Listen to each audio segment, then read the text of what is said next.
A couple of announcements to begin with.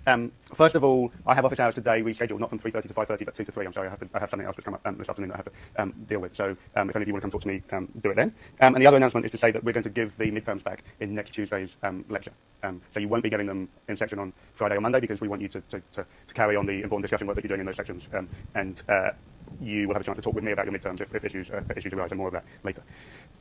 Okay, so today represents the beginning of the rest of the class, a rendition over the next 100 years, up to the present day from the aftermath of the First World War. And the next couple of lectures are both going to be exploring the legacies of the First World War, and to try and look at the types of change it generates. And you remember in that last lecture I was talking about whether the First World War can be understood as a cause of change or a catalyst of change, or as representing simply business as normal or continuity.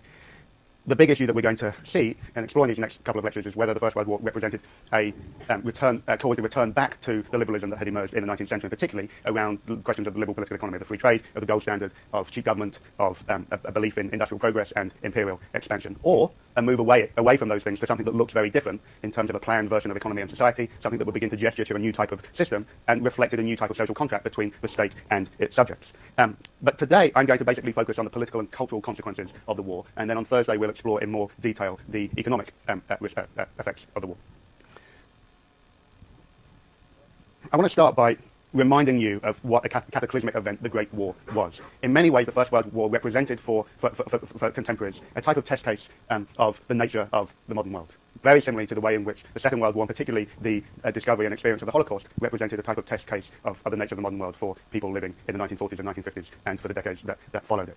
The fear was that liberal progress had been decisively checked by the First World War, that the scale of industrial war had brutalized the population, that the global economy that had been constructed in the late 19th century had been decisively fractured, and that soldiers that had now become soldier citizens in Britain would demand a new set of social and political rights. Indeed, there was a great deal of fear in Britain of what the new democracy that was ushered in by the Representation of the People's Act in 1918 would bring, particularly in the context of the Russian Revolution having unfolded in 1917.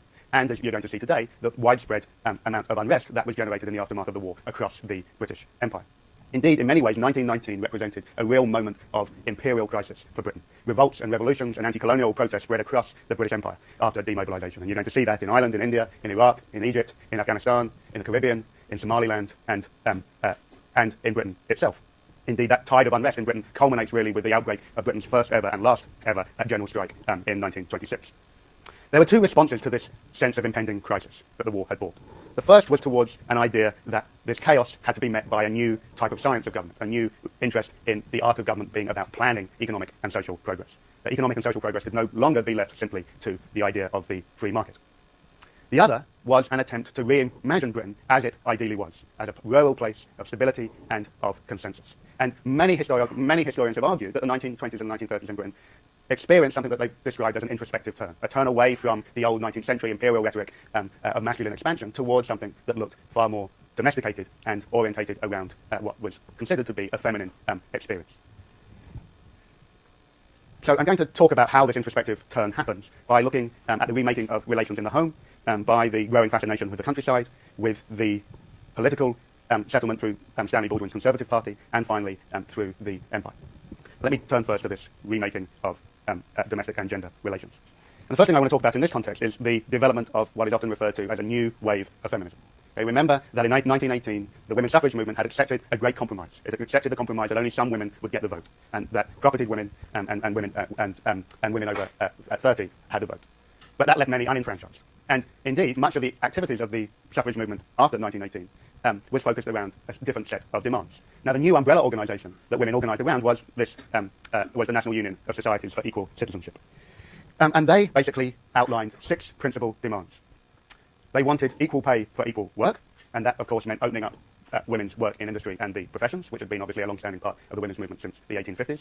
They demanded an equal standard of sex morals between men and women. Remember that moral critique of a rampant male sexuality had been very important to the women's suffrage movement before the war, and that represented, in particular, an attention to divorce laws and the reform of divorce laws so that adultery by husbands would count, and there would be new laws against solicitation and prostitution. They also demanded the introduction of legislation to provide pensions for civilian widows and dependent children. Remember that much of the system of national insurance that had been set up in 1911 was structured around the adult male worker.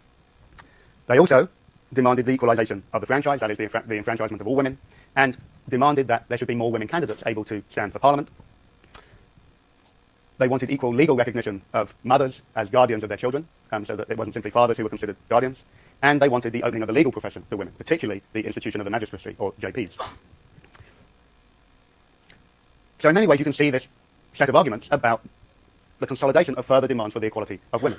But it's also true that feminists began to argue increasingly, and this again was a development from the Edwardian period, for the different experiences and different requirements of women.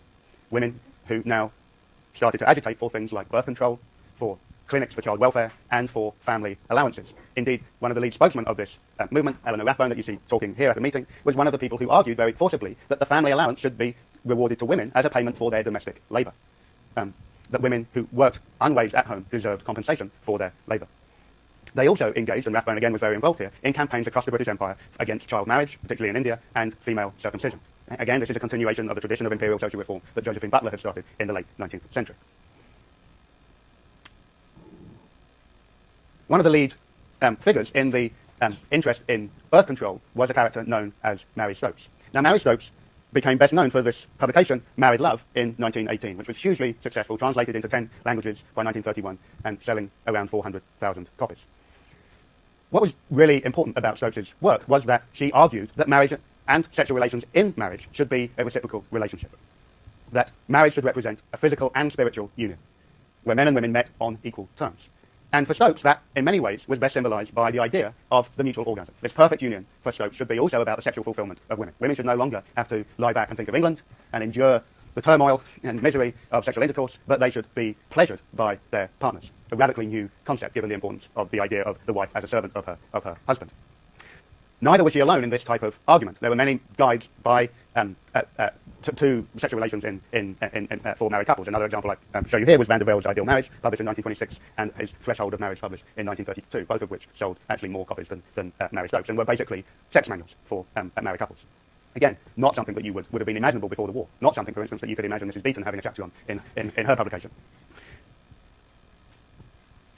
Indeed, the question of sexual relations between men and women also found a new platform in the emergence of a new trend, which was the emergence of agony aunts and lonely hearts columns. People writing in popular magazines, giving advice on the conduct of marriage and romantic relations and sexual relations, and most interestingly of all, I think, the lonely hearts column.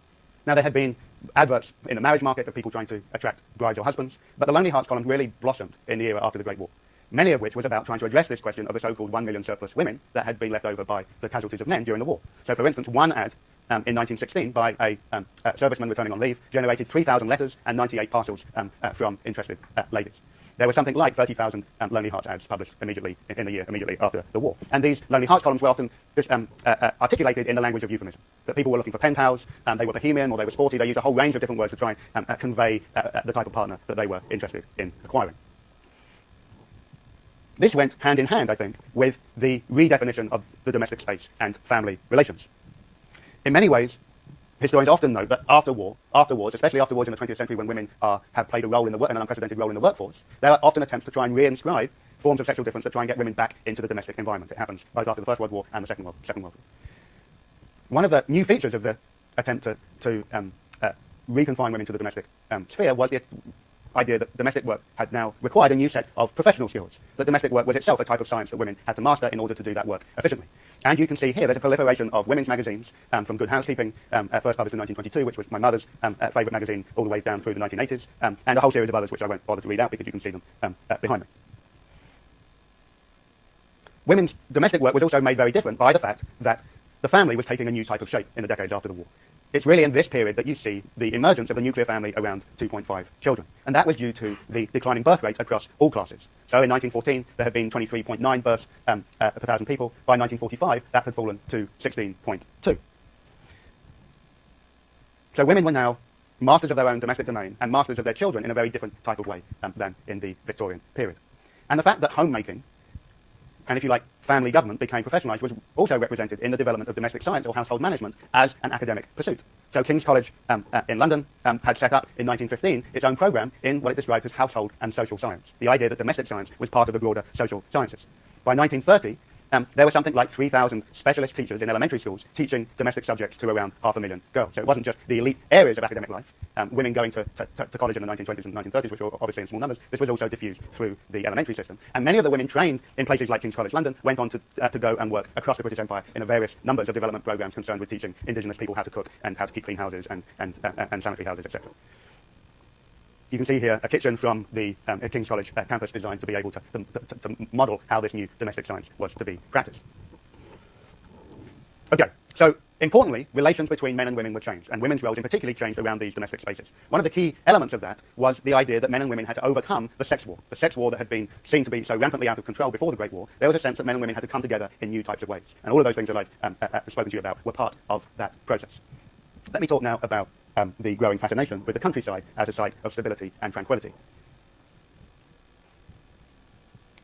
In 1926, H.V. Morton published this book, In Search of England, in which he described his quest around the country for, in a light, the essential rural England of village greens and parish churches and a sedate way of life. What's interesting about this book, apart from this idea that tranquility rested in the countryside, and the countryside was the place where men and women shattered by the experience of war could restore themselves, was the fact that Morton described his journey around England by motor car. Cars were a new bourgeois phenomenon between the wars. There had only been 132,000 motor cars in 1914. By 1938, there were around 2 million. The British version of AAA, and the AA, the Automobile Association, had been founded in 1905, and it increasingly published large numbers of touring routes, giving motorists guides to how they can experience the countryside upon the quality of the roads, etc., etc. Now, I want you to be very clear that Britons aren't nearly as advanced in car ownership as the United States. It has the equivalent of the Ford's Model T was the Austin 7, this humble but very effective car that my uncle was a fanatic collector of. I mean, he didn't have more than one, but he cycled through several. And you can see that one of the key things about car ownership is that it was predominantly focused in the southwest. And that the further north that you get, the less car ownership there is. And as you'll see on Thursday, this really reflected the geographical distribution of wealth in Britain between the wars, whether the southern half of the country was basically in a type of little boom, and the north continued to experience considerable hardship and poverty. Indeed, car ownership began to become an important part of the development of new suburban estates. But there are really two components to the growth of suburbia in interwar Britain. And the car really plays very little role in the first of these, which was the growth of public home ownership, what in Britain is known as council houses, and in America as housing projects. The British public had been promised homes fit for heroes after the First World War by King George himself. It was widely recognised that men returning from the front wanted to return to a better Britain. And a better Britain for many people was symbolised by the quality of housing and the need to tear down slum dwellings of the 19th century cities and replace them with proper public housing and affordable public housing. This was basically written up in this official government report, the Tudor-Walters Report, in 1918, which recommended the expansion of public housing. And indeed, the Addison Act of 1919 provided a legislative mechanism for the growth of public housing. And between 1919 and 1939, some 750,000 council houses were built. And the vast majority of those were built in the immediate years after the war between 1919 and 1922. You can get a sense of the nature of these houses by a wonderful book produced by the documentary photographer Bill Brandt called Homes Fit for Heroes, published in 1944, which of course was published at the end of the Second World War to highlight how inadequate public housing, the construction of public housing, had been after the First World War. And this was part of the agenda to try and to make public housing even better after the Second World War. They were simple, sturdy affairs. The other element of the growth of suburban Britain came from private construction and private ownership.